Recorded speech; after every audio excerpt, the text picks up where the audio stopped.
quiet. Okay. You ready? All right, we're going to go ahead and start our council meeting tonight for July 7th, 2026.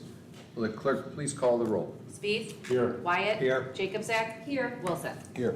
Please stand for the Pledge of Allegiance.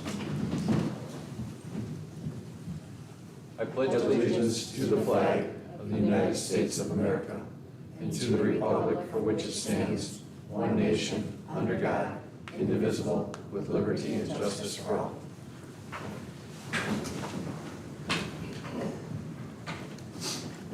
First, I'll need a motion to approve the minutes from June 2nd, 2026, the regular council meeting, and June 30th, 2026, the special council meeting. So moved. Second. Moved by Wyatt, seconded by Spieth, to approve the June 2nd council meeting minutes and June 30th special council meeting minutes as prepared and put them on file. Spieth. Yes. Wyatt. Yes. Jacobsack. Yes. Wilson. Yes. We have a public hearing on the proposed 2027 tax budget. I need a motion to send the proposed 2027 tax budget to the county fiscal officer as received.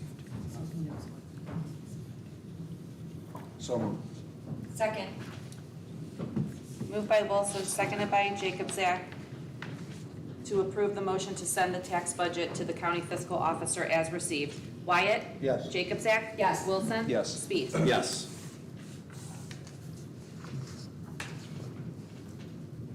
All right, I have a few things I want to just bring up.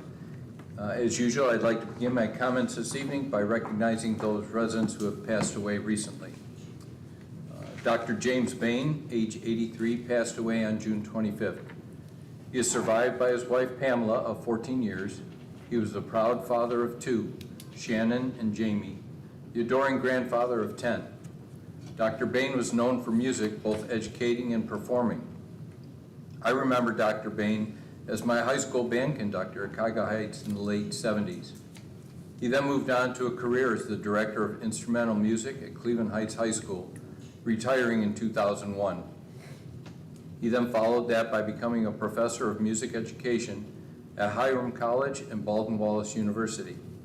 He will certainly be missed by many, and our prayers and condolences go out to his family. Marion Dalton, age 78, passed away on July 1st. She was preceded in death by the love of her life, Stevie. She was the daughter of longtime residents Pete and Marion Young. She was the devoted mother of 5, Brian, Brad, Beth, Brett, and Bill. Marion was the loving grandmother of 14, great-grandmother of 2, and an aunt, great-aunt, and cousin to many. She adored her family.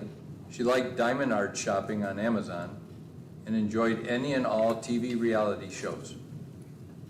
Our prayers and condolences to the family of Marion, as she will also be greatly missed. Don't forget about home days this Saturday from 2 to 6, and the village garage sale is coming up July 24th and 25th. I want to wish all residents a safe and enjoyable summer filled with family, friends, and fun.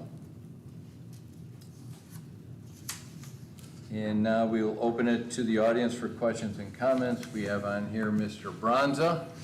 Did you think of something? I did. Okay. Pretty simple. The income tax for Chagrin Valley properties, it's 25% levied over 2% for takers. Like, what's that mean? How do you? So we get 2% of the income tax on their payroll, comes to the village. Then they would get a rebate of 25% of that 2% paid back to them Every year? every year.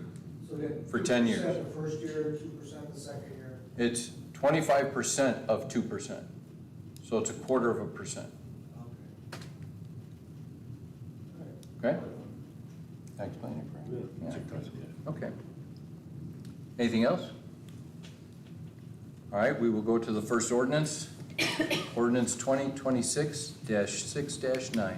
An ordinance authorizing the mayor to enter into an agreement with Chagrin Valley Dispatch to provide for an incentive grant for the village of Valley View. This ordinance is on second reading. And ordinance 2026 2022-7-1. An ordinance to pay certain claims therein mentioned during the month of June 2026. Questions or comments? I need a motion to suspend the rules. So moved. Second. Moved by Wyatt, seconded by Wilson, to suspend the rules and place ordinance 2026-7-1 on third and final reading. Jacobzak? Yes. Wilson? Yes. Spieth? Yes. Wyatt? Yes. I need a motion to pass. So moved. Second. Moved by Jacobzak, seconded by Spieth to pass. Jacobzak? Yes. Wilson? Yes. Spieth? Yes. Wyatt? Yes. Move on to our committee reports. Anything from finance? No, Mayor? Any other committee reports? Anything from the fire chief? I apologize for not being here for finance. I appreciate the Oh. approval. I think Mary explained to you guys that we've received some quotes from outside vendors to install the new unit. It was around $19,000.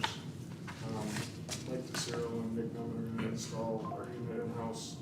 We're going to be around, it's I think $5,500 for the unit. I asked for not to exceed $7,000 just for some incidentals that will pop up. But it's obviously a huge savings for us to go the route. So, thank you. Yep. Anything from the recreation director? Nothing at this time. All right. Building commissioner? Nothing. Anything from the engineer? Just a quick update on the county projects. Warner and Canal.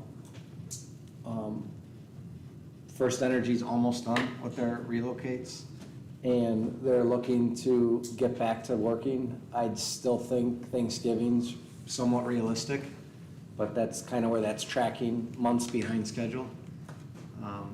Rockside is progressing great. That is ahead of schedule almost. And good to see Rulon making progress there. The only utility in conflict there is First Energy, and they've been responsive. And then Pleasant Valley ramps and the bridge project, Rulon's back on site. Most of the utilities are relocated. They're drastically behind schedule.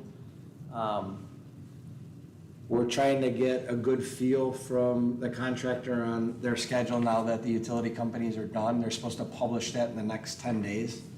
The next big impact to the village would be the closing of the ramp on the south side of the bridge, which will take place probably sometime around Labor Day. We'll know more information. We'll get a posting out to everybody ahead of that. And my guess is that no sooner than middle of summer next year, they're even close to even being done. So drastically behind schedule, and I wouldn't count on anything they tell us right now. So that's the latest update.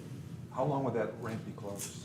I forget, in their contract, I think they have 90 days for the first part of it, and then a little bit of time after that. There's two subsequent closures that take place, one to drive the piles, one to set the steel.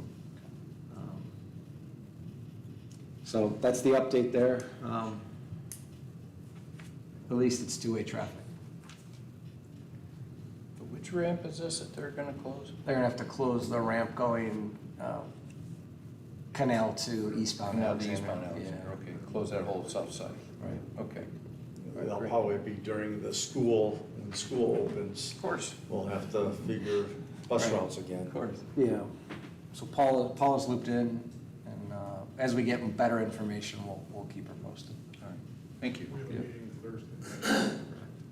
We did have, as far as construction goes, we did have a gas line struck in Strathmore the other day on Monday morning. I know there's a lot of angst after what occurred in Twinsburg recently. What occurred in Twinsburg was underground drilling that hit a large line. The situation we had in Strathmore was they were digging when they hit a residential line, lower pressure gas, and it was open to the air, so it dissipates up in the air. In Twinsburg, it was underground, so it follows a path of least resistance. Unfortunately, in that situation, it went to a basement of a house and found an ignition source and ignited, and you saw what occurred. We didn't have that situation, so there was no need for evacuations or to be of major concern. We were really, our guys stayed on scene with First Earth Enbridge now, with Enbridge until they had jumped the line and made sure they was shut off, and that was really honestly because of what had occurred. We wanted to make sure that just everyone was comfortable with what was going on. So we shouldn't have too many more of those issues because all the underground drilling was done. All the underground lines were moved last summer. So we should be good moving here on out, but those little incidental things can occur. And again, much like the situation in Twinford, there was a marking issue. So they come out and pre-mark the lines, and then it just wasn't marked where it was. All right, thanks. Twinford was marked like 4 feet from where the line actually is, so. That's what they actually concluded, of what, it was mismarked? Well, For now. by about 4 feet. Okay. So, yeah. All right, thank you. Mayor, do you want to update them on Strathmore or anything? You can if you. So most of the underground work's done at Strathmore. The goal would be if the basins show up tomorrow, they should wrap up on catch basin work. And it looks like they're gonna start pulling pavement on Thursday and then probably work Friday as well. So about half the road should get pulled out before the weekend. But tracking pretty good and about a week ahead of schedule. So Half of the one side. half of the one side, right? Yeah. And we're gonna start on South Partridge and work our way towards Strathmore. So you'll see the message board should change probably tomorrow morning. The notices were given to the residents today. And we had some communications that went out from the mayor's office to let the residents know what's going on. All right, thank you. Any new business from council? All right, I'll ask for a motion to adjourn. So moved. Second. Moved by Wilson, seconded by Spieth, to adjourn at 6:41 PM. Wilson? Yes. Spieth? Yes. Wyatt? Yes. Jacobzak? Yes.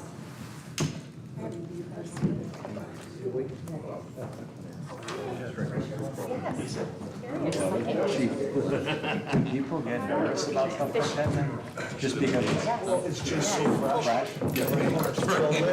Like, are they outside?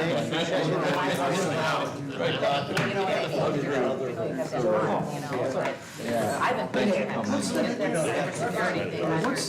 What number should be called for non-emergency?